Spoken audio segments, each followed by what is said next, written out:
Morning students. आज class 9th में start होगी आपकी एक्सरसाइज 13.2। बट उस एक्सरसाइज को करने से पहले आपको एक नई आकृति के बारे में जानकारी देनी है जिस पर बेस्ड एक्सरसाइज है आपकी।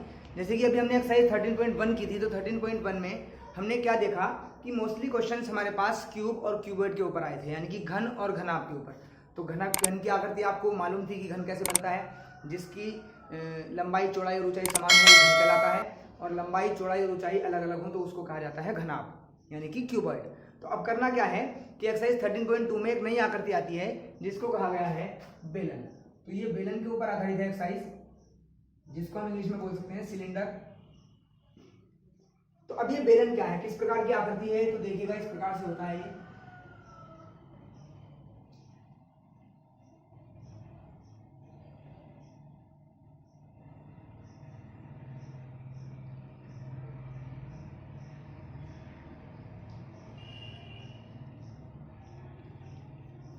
दो वृत्तीय सिरों से मिलकर बना होता है ये, एक ये रहा यहाँ पर और एक वृत्तीय आकार के इसके दो सिरे होते हैं।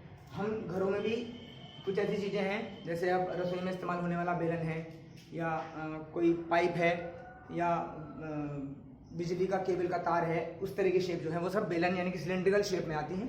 तो इसके बारे में जानकारी जानना कुछ जरूरी है। देखिए, तो यहाँ पर बेलन का वक्रपृष्ठ क्या होता है, बेलन का संपूर्ण पृष्ठ क्या होता है, बेलन का आयतन किस प्रकार से निकालते हैं, तो पहले इसके बारे में जानकारी लेनी है हमें। तो देखिएगा, ये सिलेंडर शेप है, यानी एक बेलनाकार आकृति है जिसमें यहां से यहां तक की जो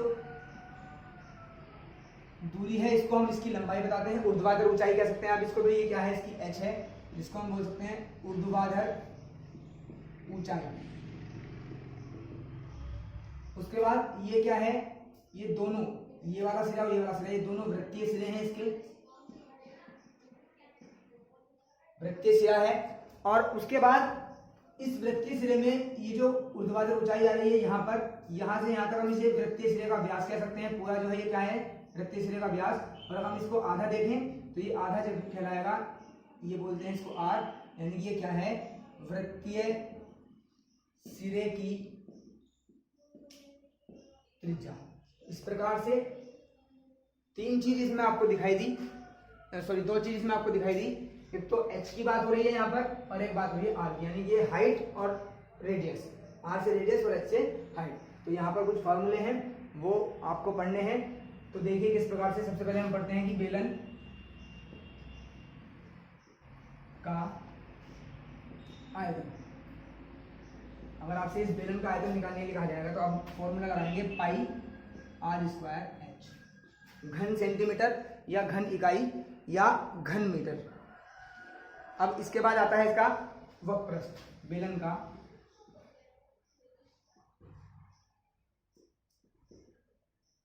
वक्रपृष्ठ। वक्रपृष्ठ का मतलब क्या है, तो होता है संपूर्ण पृष्ठ, एक वक्रपृष्ठ। वक्रपृष्ठ से मतलब क्या है कि इस पूरे को कवर ना करके कुछ भाग ऐसा होता है इसका जो अनकवर्ड होता है, तो तब हम वक्रपृष्ठ का इस्तेमाल करते हैं। और अगर पूरा ही सिलेंडरिकली शेप को ढका जा रहा है किसी भी वस्तु से, या कैनवास से या तिरपाल से, तब उसमें ऊपर और नीचे के दोनों सिरे भी काउंट किए जाते हैं, तब हम उसको लेते हैं संपूर्ण पृष्ठ के आधार पर। तो देखिए, बेलन का वक्रपृष्ठ जो होता है वो होता है 2 पाई r²। यहाँ पर केवल 2 पाई r² होता है। नेक्स्ट जो आता है आपका, वो आता है बेलन का संपूर्ण पृष्ठ।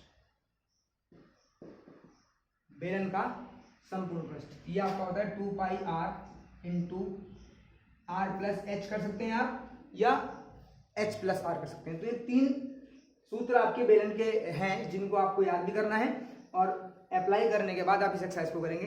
इसके बाद बात की जाएगी, कुछ सवाल पहले मैं बेलन के कराऊंगा आपको, और उसके बाद बेलन के सवाल कराने के बाद दो प्रकार के बेलन होते हैं। तो साधारण बेलन आपके पास है, एक बेलन और आएगा, उसके कुछ फॉर्मूलाज, इनसे कुछ डिफरेंस होते हैं, क्यों होते हैं वो भी आपको बता दिया जाएगा।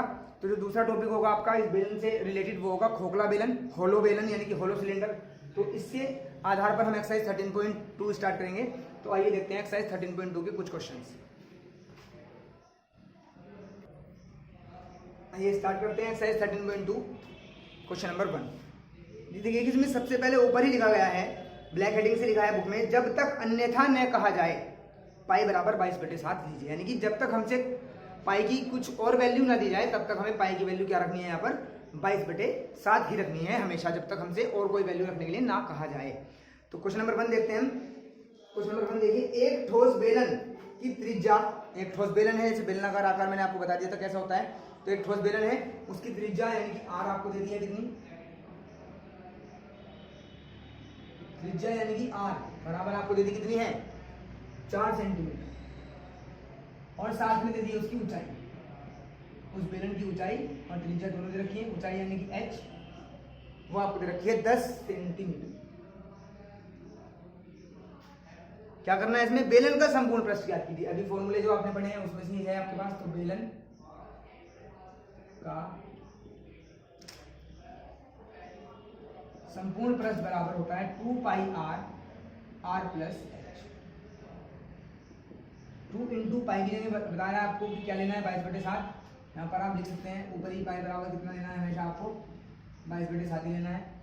इंटू r की वैल्यू जो है आपके पास वो कितनी है 4, into r plus h, r की वैल्यू 4 है प्लस h की वैल्यू है 10।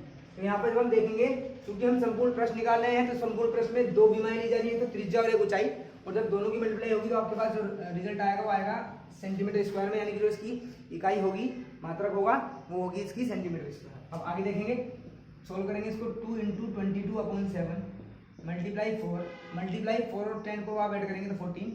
यहाँ देखिए अगर ये डिवाइड हो रहे हैं एक दूसरे से डिवाइड कर दीजिए, अदरवाइज मल्टीप्लाई करके सीधे आपको आंसर मिलेगा। यहाँ से हम देख रहे हैं 7 1 जा 7 और 7 2 जा 14। तो यहाँ पर क्या बचा 2 into 22 into 4 into 2 centimetre square. Multiply कीजिएगा आप इनकी, 2 4 जा 8, 8 2 जा 16 मल्टीप्लाई 22 सेंटीमीटर स्क्वायर। ये मल्टीप्लाई आपने खुद करनी है। जो भी आपके पास मल्टीप्लाई आएगी करने के बाद वही क्या होगा आपका इस बेलन का क्या होगा संपूर्ण पृष्ठ होगा। तो ये मल्टीप्लिकेशन आपको खुद करनी है। आप देखिए देखते हैं इसका question number next. Question number 2 क्या कहा है, 12 सेंटीमीटर त्रिज्या तथा 10 सेंटीमीटर ऊंचाई वाले लंबवृत्तीय बेलन का संपूर्ण पृष्ठ ज्ञात कीजिए। तो त्रिज्या आपके पास दे रखी है r, कितनी दे रखी है आपको 12 सेंटीमीटर, ऊंचाई h बराबर दे रखी है 10 सेंटीमीटर। लंबवृत्तीय बेलन का संपूर्ण पृष्ठ निकालना है। तो बेलन का संपूर्ण पृष्ठ फॉर्मूला लगा देंगे 2 पाई r into r plus h, value रखेंगे 2 इंटू पाई की वैल्यू 22/7 मल्टीप्लाई r की जगह रखेंगे 12, यहाँ पर आ लेंगे 12 plus 10, 2 into 22 into 12/7 into 22 centimetre square. इसको आपने क्या करना है सेल्फ सोल्व करना है और इसकी वैल्यू निकालनी है कि क्या आएगा। जो भी आपके पास आएगा वो संपूर्ण पृष्ठ आपका आएगा सेंटीमीटर स्क्वायर में। तो इस प्रकार से दोनों क्वेश्चन आपने करने हैं, बिल्कुल ध्यान से आप इनकी कैलकुलेशन कीजिए।